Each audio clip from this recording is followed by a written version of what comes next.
महाकुंभ मेले में यहाँ पर जो है मुझे ये जो अपने हिंदुओं को जागृत करने के लिए यहाँ पर अपना खुद का समय निकाल के यहाँ पर आए हैं। मेरे भाइयों, जिस प्रकार वो मजहबी कीड़े, वो गजवा हिंद बनाने के सपना देखने वाले एक विचार पर चल रहे हैं, हमको आपको भी एक विचार पर चलना होगा। यदि सनातन बचाना है तो समय रहते हुए अपना शत्रु बोध करो, शत्रु को पहचान लो और उसका आर्थिक बहिष्कार करो, उससे लेन देन बंद करो, उसे नौकरी देना बंद करो, अपने घरों में रखना बंद करो। अगर आपको अपनी बेटी ट्यूशन पढ़ानी है तो किसी हिंदू से पढ़ाओ। अगर आपको अपनी बेटी के हाथों में मेहंदी लगवानी है तो किसी हिंदू से लगवाओ। अगर आपको जिम कराना है तो अपने हिंदू से करवाओ। स्कूल भेजना है तो हिंदू स्कूल में भेजो। हिंदू लड़के से प्यार करेगी तो कम से कम हिंदू के साथ तो जाएगी।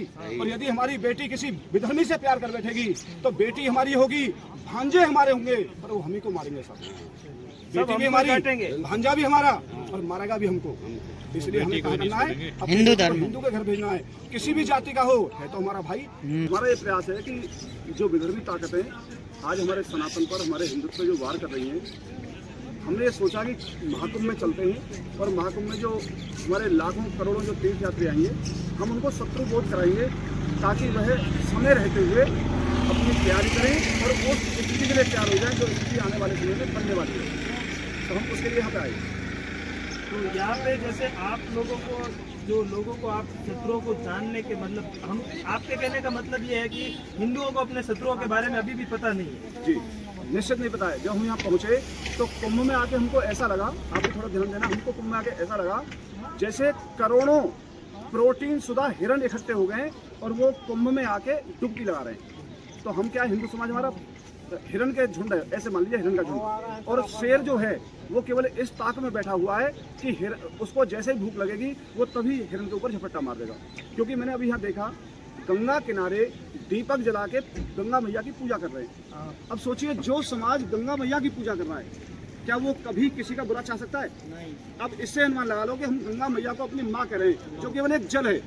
और एक ऐसा व्यक्ति है हमारे देश में जो हमारे आपके आसपास ही पल बढ़ रहा है। हम ही आपको उसको पानी दे रहे हैं, हम ही उसको ताकत दे रहे हैं, और वो धीरे धीरे बड़ा होता जा रहा है। कैसे? लव जिहाद कर रहा है, जमीन जिहाद कर रहा है, वक्त जिहाद कर रहा है, वो जनसंख्या जिहाद कर रहा है, वो इतने सारे जिहाद कर रहा है हमारे पड़ोस में रह के। किसके लिए? हमें खत्म करने के लिए। और हम हिरणों का झुंड यहाँ डुबकी लगाने आया है, केवल अपने को शुद्ध करने आया है कि भाई हम चलेंगे, शुद्ध हो गए तो आना और हमारी जमीन पर कब्जा करना, हमारी बेटी जो बड़ी हो गई तो इसको ले जाना और अपना मन का भूख कर देना। तो आपका ये जो पेपर है इसमें लिखा हुआ है योगी हटा तो देश में बम फटा। इसका मतलब क्या हुआ? योगी मतलब हमारा जो सनातन समाज है वो एक योगी तो है। बराबर। यहाँ माननीय योगी आदित्यनाथ से नहीं, हम प्रत्येक सनातनी योगी हैं, क्योंकि हम भगवान का ध्यान करते हैं, विश्व कल्याण चाहते हैं। दुनिया में एकमात्र हमें जो कहते हैं वसुधैव कुटुंबकम, दुनिया में एकमात्र हमें जो कहते हैं सर्वे भवन्तु सुखिनः सर्वे सन्तु निरामया, हम दुनिया का कल्याण चाहते हैं। जो दुनिया का कल्याण चाहता हो, क्या वो किसी का बुरा कर सकता है? लेकिन हमारे देश में कुछ ऐसे भी हैं जो हर समय भारत को गजवा हिंद बनाने में लगे हुए हैं। तो मैं आपको लास्ट लाइन पूछना चाहूँगा कि आप जो कह रहे हो सब योगी है, हाँ, और तो इस लाइन का जो अर्थ है वो अर्थ ये है कि जैसे जैसे भारत से सनातन कम होता जाएगा, हमारे हिंदू कम होते जाएंगे, तो वैसे वैसे देश गजवा हिंद में बदलता जाएगा। और उसका मतलब है योगी हटा तो दम हटा।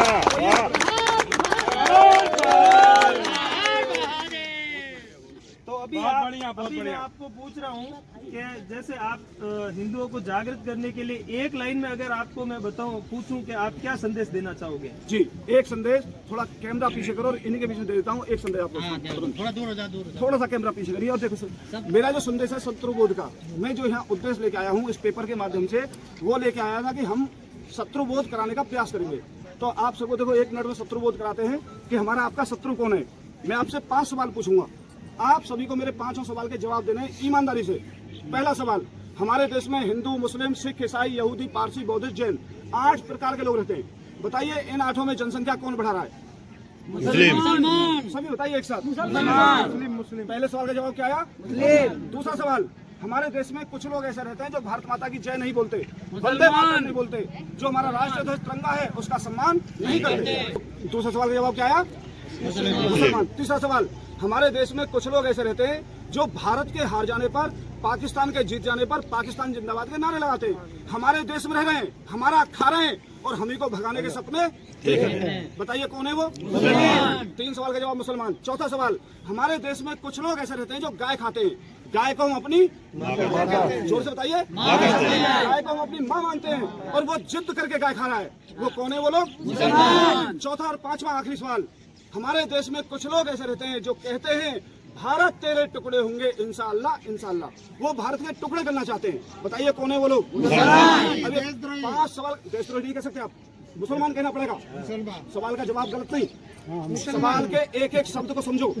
अगर आप देशद्रोही कहोगे तो उसका नाम क्या रखोगे? फिर आप मुसलमान कह के देशद्रोही कह सकते हो, मुसलमान कहेंगे। पहले मुसलमान कहना पड़ेगा। बिल्कुल बिल्कुल बिल्कुल हाँ, सुन रहे हैं, शब्दों का ही तो खेल है भाई। इजराइल का फिलिस्तीन से जो लड़ाई चल रही है, फिलिस्तीन ने उसका क्या बिगाड़ा? कुछ नहीं, बेचारों का ही तो खेल है। तो इसलिए बेचारों पर ध्यान देकर बोलिए। तो 5 सवाल का जवाब क्या निकला? बताइए, हमारा भाई है कि दुश्मन है? मेरा है कि आपका है?